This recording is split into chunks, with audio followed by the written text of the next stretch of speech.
Les decía que debido a las múltiples llamadas que hemos recibido, está de nuevo en nuestra mesa la nieta de Fulgencio Batista, Esther Batista.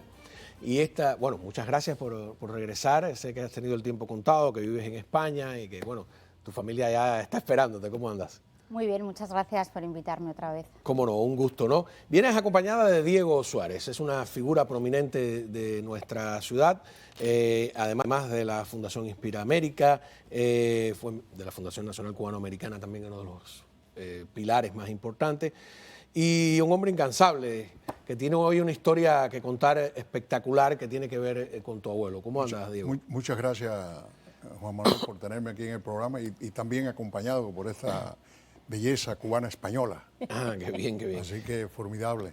Bueno, nosotros, Diego, te cuento, habíamos querido hablar con el padre de ella, ¿no? Con Roberto Batista Fernández, y ya porque escribió este libro, que se llama Hijo de Batista, que ya sí empecé a leer y que es muy interesante, ¿no? Porque él nace en Nueva York y se pregunta por qué se mudaron a Daytona Beach, y en Nueva York la pasaba muy bien, cómo andaba, y toda esta etapa, ¿no? Del primer exilio de Fulgencio Batista. Y bueno, ya cuando lo contactamos estaba enfermo y no pudimos entrevistarlo, pero ella ha tenido la gentileza de venir. Y entonces Diego Suárez me ha traído este libro porque él fue alumno del Instituto Cívico Militar, fundado por Fulgencio Batista, y que era un instituto que ahora es una academia militar castrista, que era para ayudar a niños huérfanos, a niños pobres, y él fue uno de los primeros niños que estuvo en esa escuela y te quiere contar, ¿no? Más o menos, aquí sí, tenemos imágenes, mira, de la escuela y de Batista. Ahí tenemos la escuela. Ahí, mira, esas son las muchachitas. Yo no sabía que había niñas en Claro, mira, esos son los muchachos, esos eran los uniformes, porque esta fue no sé si debemos de empezar a hablar de estas cosas mientras salen las figuras, ¿no? Pero esta fue una escuela que fue fundada en 1936, y el entonces jefe del ejército, el coronel Batista, tenía la ilusión, había sido de una extracción muy humilde. Batista había sido retranquero, había sido cortador de caña, en fin, como niño, él sufrió precisamente lo que era una palabra que a nosotros no nos agradaba, pero así está en los libros y ahí lo dicen, pero eran los niños, la niñez desvalida, es como le llamaban. No éramos desvalidos ninguno porque todos estábamos muy saludables, pero bueno, de todas maneras, pues Batista tenía la ilusión de que, y por eso ahí hay uno de los famosos pensamientos de nuestro apóstol José Martí, dice, hombre recogerá quien siembra escuelas.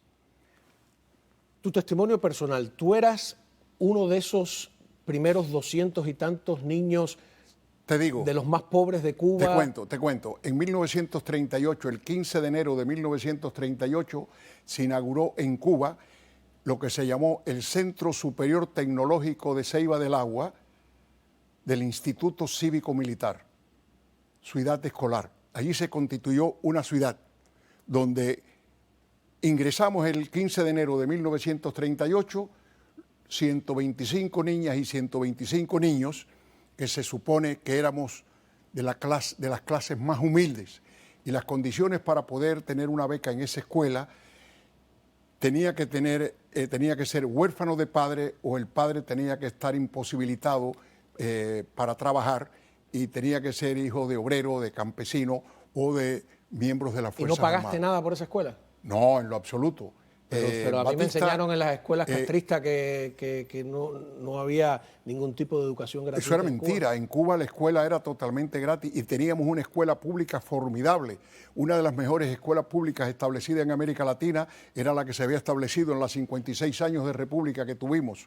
Y los 56 años de república la hicieron los cubanos para los cubanos, hecha por cubanos. Todos los presidentes, todos tuvieron, pues claro que sus fallas y sus aciertos, pero fueron mucho más los aciertos de todos los presidentes en Cuba. Y lógicamente no se podrá escribir la historia de Cuba sin que Fulgencio Batista y Saldívar aparezca como una figura prominente. Yo tuve el privilegio de estar entre los 250 niños más pobres de la República de Cuba que ingresamos a esa escuela por una beca que se nos estableció a mi hermano mayor y a mí. Yo acababa de cumplir en 1937, el 11 de noviembre, había yo cumplido precisamente 11 años, y es que ingresamos a la escuela el 15 de enero de 1938. Allí ingresamos y nos educaron, y luego después, te repito, llegaron y se aumentó. Los muchachos, habían 600 niñas y 600 varones, 1.200 estudiantes, es lo que teníamos allí. A pupilo, mañana, tarde y noche. ¿Conocías esta historia? ¿Habías visto alguna vez un libro, te lo acerco aquí, de la Escuela de Ceiba del Agua? No. Que dice ahí precisamente en la portada, fundada por... Esas son las 3 memorias que se editaron en 1938, el año escolar de 1938 a 1939. Y de 1939 a 1940. ¿Qué cuenta Esther? Ahí está toda la historia que se hizo en aquella época. ¿Qué cuenta? Perdón, se creó en 1936 por instrucción, por unas ideas del entonces coronel Batista, por una ley ahí está la que se estableció, el Consejo Corporativo de Educación, Sanidad y Beneficencia. Y ese Consejo Corporativo estaba regido por el Estado Mayor del Ejército. ¿Qué cuenta tu padre en este libro? ¿Aborda esa labor? No lo aborda mucho. ¿No? No. El libro, si has empezado a leerlo, podrás confirmarlo. Es más personal. Es más personal. O sea, él lo que muestra es un Batista más el lado humano de mi abuelo y sobre todo como padre, ¿no? Y luego las vivencias que tuvo él como hijo de mi abuelo y su vida en el exilio, ¿no? La vida él sale con 11 años, la vida en Cuba y la vida en el exilio. Entonces... Me impresionó mucho esa historia de que ya con el régimen castrista en el poder, o la revolución, como quieran llamarle, que por cierto, revolución se le llamó a la del 33 del 4 de septiembre también, ¿no? Cuando tú pones en inglés a veces Cuban Revolution, te sale la del 33, donde Batista fue personaje fundamental. Pero ese detalle de que él escuchaba a alguien con acento cubano y temblaba, ¿no? Sí. Porque era como que se sentía acosado por ser... Bueno, se sentía inseguro porque, claro, él cuando baja del avión, que lo comenté la vez pasada, cuando baja del avión pensando que él venía de vacaciones a Nueva York, pues se encuentra con un grupo de periodistas y un grupo de opositores insultando a niños de 11 y 7 años, ¿no? Entonces, claro, ¿qué iba a decir un niño de 11 años? Yo ahora como madre me pongo en esa tesitura y claro, eso te marca, te marca. Entonces él dice que a él tarda muchos años, que mientras él está trabajando en Nueva York, hay un día que él dice, mira, tengo que sobreponerme a mi trauma de Cuba. Entonces la única manera en que yo me puedo sobreponer a este trauma es investigando yo mismo y sacando mis propias conclusiones. Aparte de lo que yo he vivido y lo que mi padre ha contado, es investigando. Y es ahí cuando él se pone a leer sobre su abuelo, sobre su padre y a investigar y sacar sus conclusiones. Claro, entre las conclusiones, él llega a la conclusión de que el golpe de Estado, por mucho que lo defendieran partidarios de Batista, sí. Pues no, y es tremendo para un hijo decir eso, ¿no? Sí, es tremendo juzgar, ¿no? Es tremendo juzgar a un padre y es tremendo juzgar a un padre más siendo político, ¿no? Con sus errores y con sus virtudes, ¿no? Él no está de acuerdo con el golpe de Estado del 10 de marzo, no está dice que fue su mayor error, uno de los mayores errores, ese justo junto con liberar a Fidel Castro, ¿no? Hay otro error de Batista, perdona, discúlpame un segundito nada más, que es, en vez de irse el 31 de diciembre, no esperar a la toma de posesión, entregarle la banda presidencial, pues habían realizado unas elecciones discutidas, tú puedes decir que no eran, que fueron boicoteadas, ¿no? Desde la Sierra Maestra. Quizás la salida del 31 crea un vacío de poder. Fidel no gana ninguna guerra.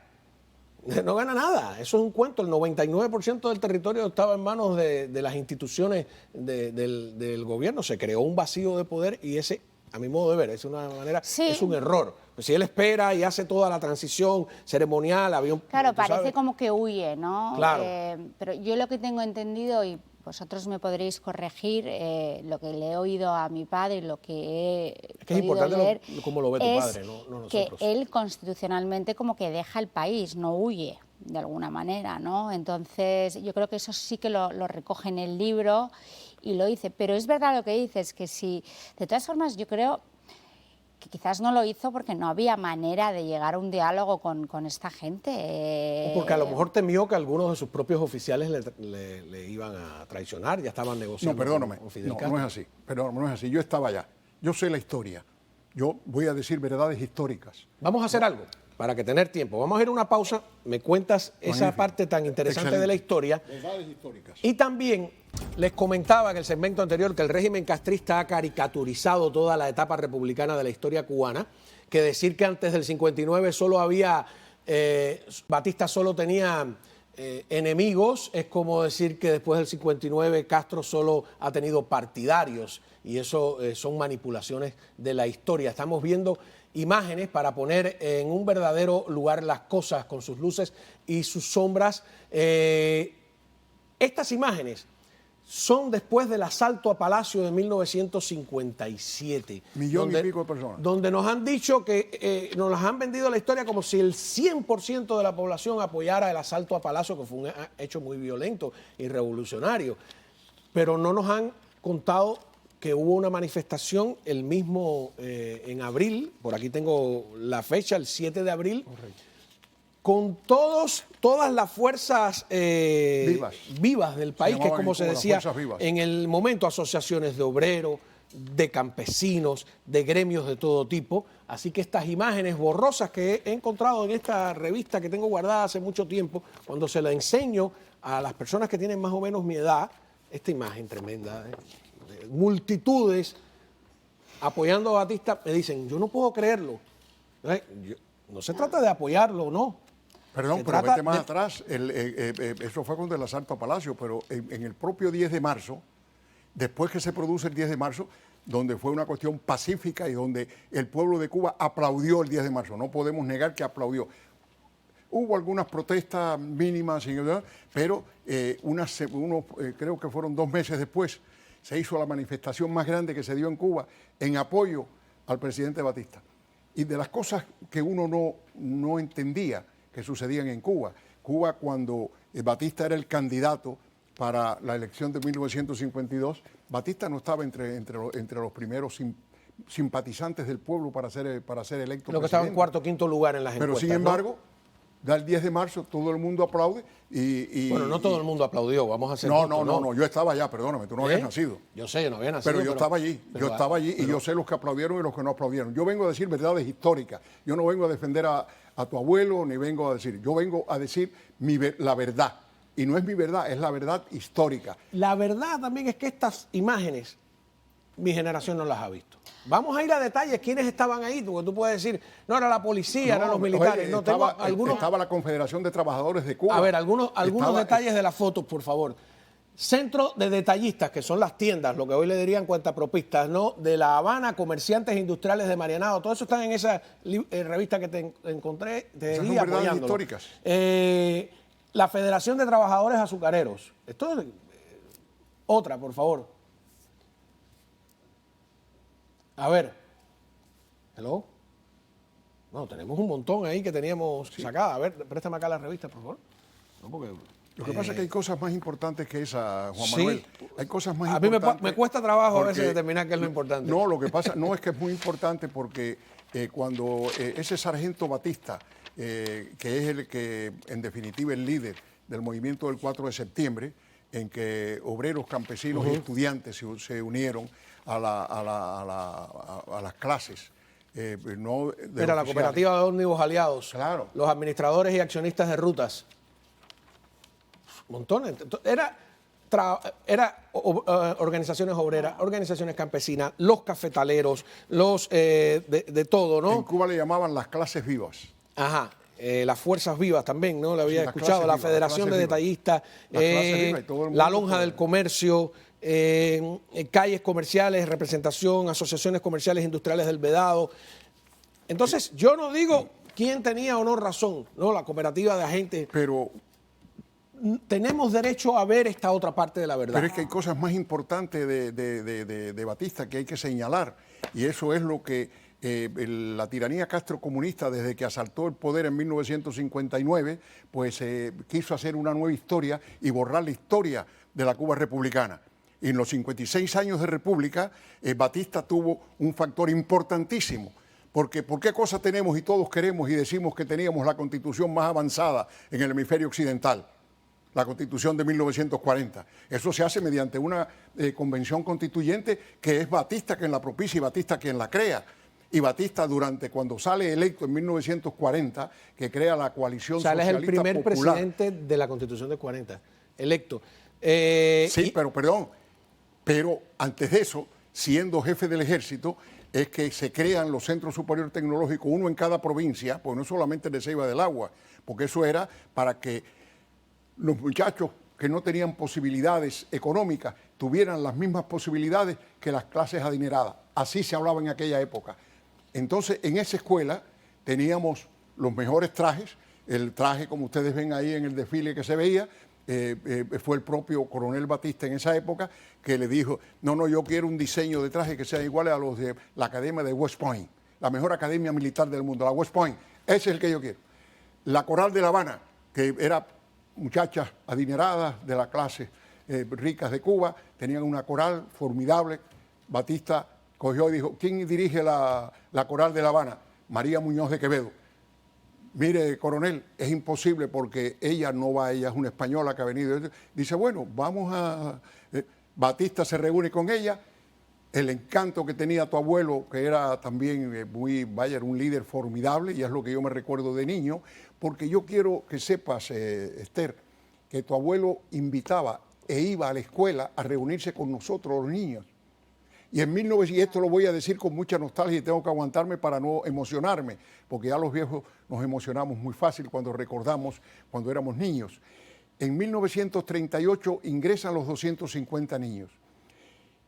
El 6 de enero de 1939 estaba Batista vestido con su traje de campaña de militar. Todavía no había renunciado a ser jefe del ejército, pero iba a reunirse con nosotros allí porque y tenía la finca entonces La Coronela, estaba casado con Elisa Godínez y entonces habíamos 4 o 5 muchachos que éramos los preferidos o los de esos, íbamos nosotros. Yo tuve la oportunidad, y esto quiero decirlo porque es una verdad histórica, Batista era amante de los niños y yo fui un ejemplo y los 1.200 muchachos que estuvimos en esa escuela, y voy a hacer una anécdota muy importante de Batista. Batista en 1940 sale electo presidente por un enorme.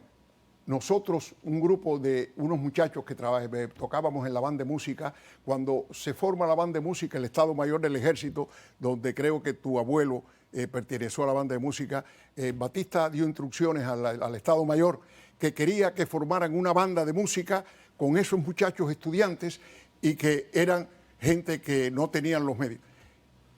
Trajeron los mejores instrumentos musicales comprados en Estados Unidos y formaron una banda de música de 60 músicos. Yo estudié música en esa banda y llegué a ser trompeta solista de la banda de música, teniendo 12 años.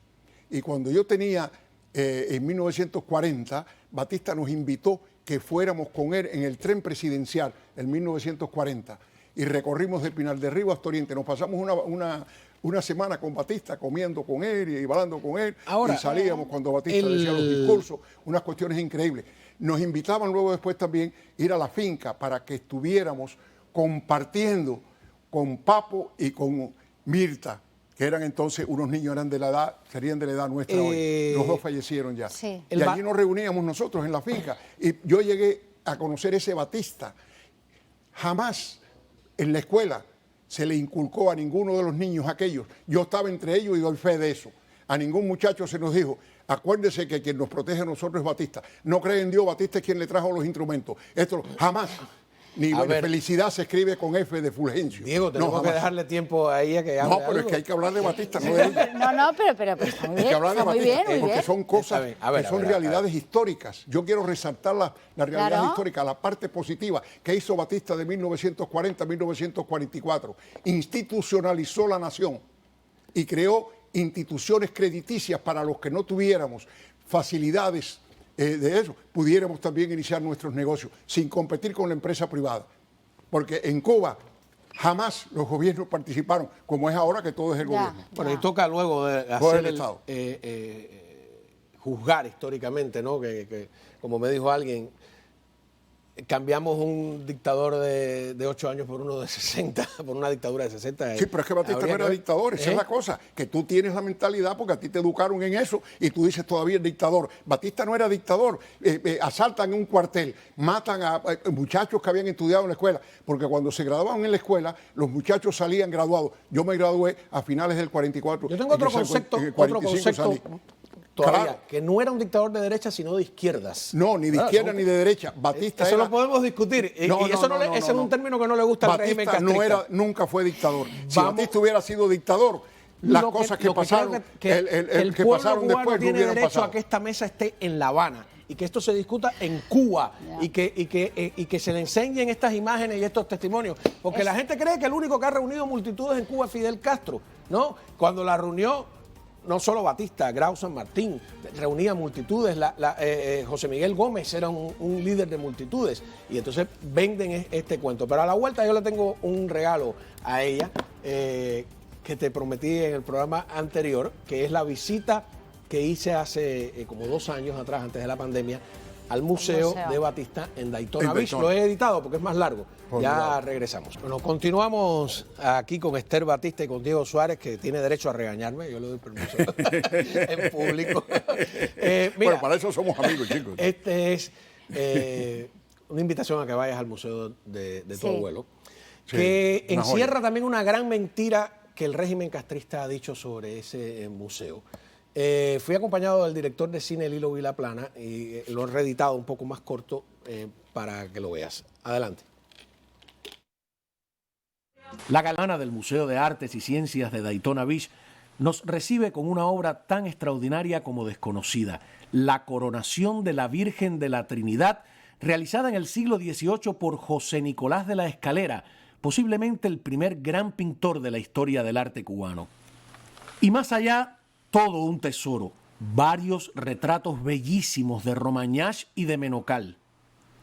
Romagnac y Menocal, junto con Valderramas, han sido acusados por los críticos marxistas de ser pintores burgueses y otras descalificaciones similares. Esta foto de Camilo Cienfuegos en el Palacio Presidencial pisoteando un cuadro de Valderramas ilustra el desprecio del castrismo por este arte. Pero sigamos en el Museo de Daytona, porque Batista se ve que no solo coleccionó a los clásicos, también a los llamados vanguardistas. La colección incluye a Portocarrero, Amelia Peláez, Mario Carreño o a Mirta Serra. Mira, yo no conocía el museo de Batista aquí en Daytona y acabo de ver las obras impresionantes, Romagnac, Menocal, obras que no sabía que existían, ¿no? Parece que la dictadura castrista borró a estos pintores un poco, ¿no? de la lista de los pintores autorizados por la dictadura a colocar en Cuba, ¿no? Impresionante todo, hay una réplica de un ingenio azucarero. Me parece una obra maravillosa que la sala como tal merece la pena el viaje de Miami de acá merece la pena porque te encuentras con arte cubano y buen arte cubano. La que fuera colección privada de Fulgencio Batista incluye otra pieza sumamente curiosa, la familia de José Martí pintada por un artista holandés en una estampa, digamos, aristocrática y con un elemento de servidumbre racial que hoy podría ser considerado políticamente incorrecto.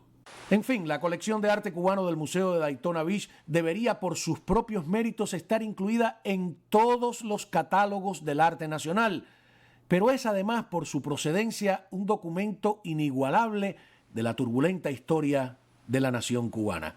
Ignorarla ha sido imperdonable. Otra parte de la historia, ¿no? Me parece interesante. ¿No has estado en el museo?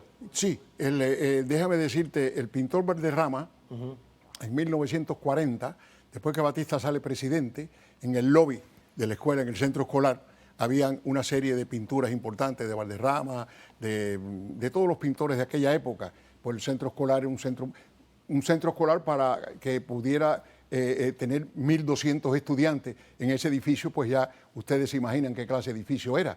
Sin embargo, un día apareció en el lobby y quitaron uno de los cuadros, pusieron un cuadro de Batista que había hecho Valderrama, del presidente, ya Batista presidente.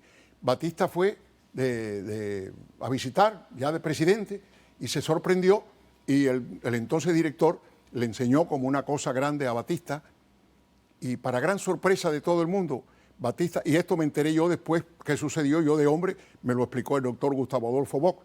Batista le dio instrucciones al director de la escuela y le dijo: le agradezco muchísimo, no quiero que el pintor Valderrama se vaya a poner bravo, pero yo no tengo los méritos para estar en el lobby como están los demás patriotas cubanos. Así que le ordeno que se retire el cuadro mío del lobby. Fíjate qué clase de hombre era ese dictador. Tú te das cuenta que le enseñaron a estos muchachos que era un dictador. Tú te das cuenta, como dicen los... Bueno, a estos muchachos y al mundo entero, porque es que es lo que todo el mundo dice, o sea, la mayoría de... Pero no quiere decir que nosotros tengamos que decir que lo era. Tenemos que rebatir esos puntos y decir las verdades históricas. Y si los que estamos cargados de años que nos tocó vivir aquella época, vamos a tener que acatar las cosas y las mentiras que dicen estos sinvergüenzas que secuestraron la isla en 1959, pues creo que estamos muy mal. Y todavía los que estamos cargados de años vamos a seguir en la lucha hasta que consigamos que aquello termine para que vuelva la democracia a Cuba como tiene que volver. Lo otro que vale la pena debatir es que lo han pintado como un hombre de derechas, casi como fascista, ¿no? Incluso y entonces, cuando tú analizas que en 1900... Primero hay varios Batistas, el del 33, que como hablábamos la otra vez, nace al calor de una revolución de izquierda. La revolución del 33 es una revolución de izquierda. Sommerwell llegó a decir que los estudiantes eran comunistas. Levantaron en algunos centrales azucareros banderas soviéticas. Y cuando tú analizas el gobierno de Grau y Guitera, bastante de izquierda era. O sea, y ahí lo vimos. Esa cosa de Batista fascista es una cosa falsa.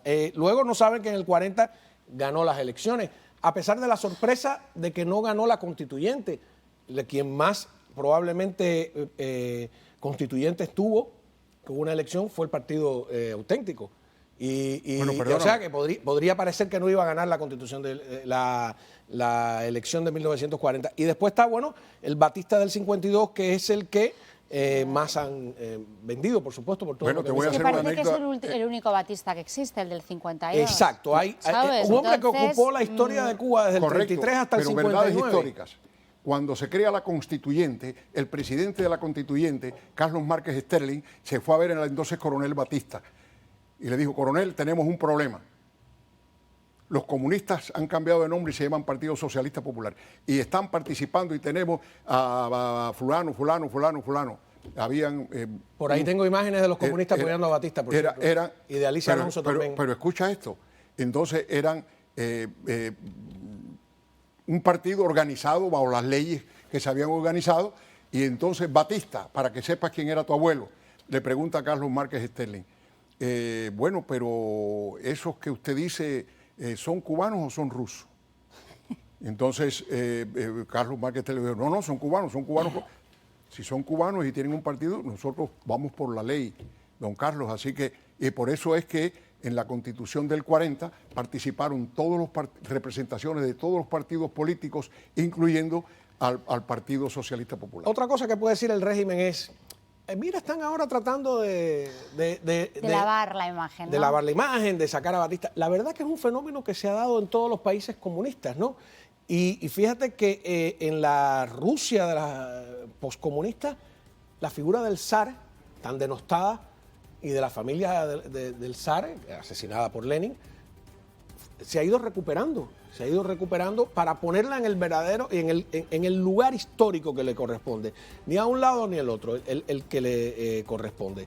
¿Te gustó el reportaje del museo? Sí, tengo muchísimas ganas de ir y entonces a ver si la próxima vez que venga tengo más tiempo es para tremendo, ir. ¿no? El letrero decía Porque dedicado a Batista el museo, no. Sí, Una mentira, un segundito antes de que dice el régimen castrista, de que esas obras de arte las donó cuando no le dejaron entrar aquí después del 59 para congraciarse con los americanos lo que le dieran visa. Falsa. No, me Ahí mentira. fue donado en 1957, no en el 59. Otra mentira. Entonces lo que estamos aquí tratando es nada más de contar la verdad. Verdades históricas. Exacto, con sus luces y sus sombras, como ha tenido el coraje de escribir tu padre. Vamos a una pausa y ya regresamos.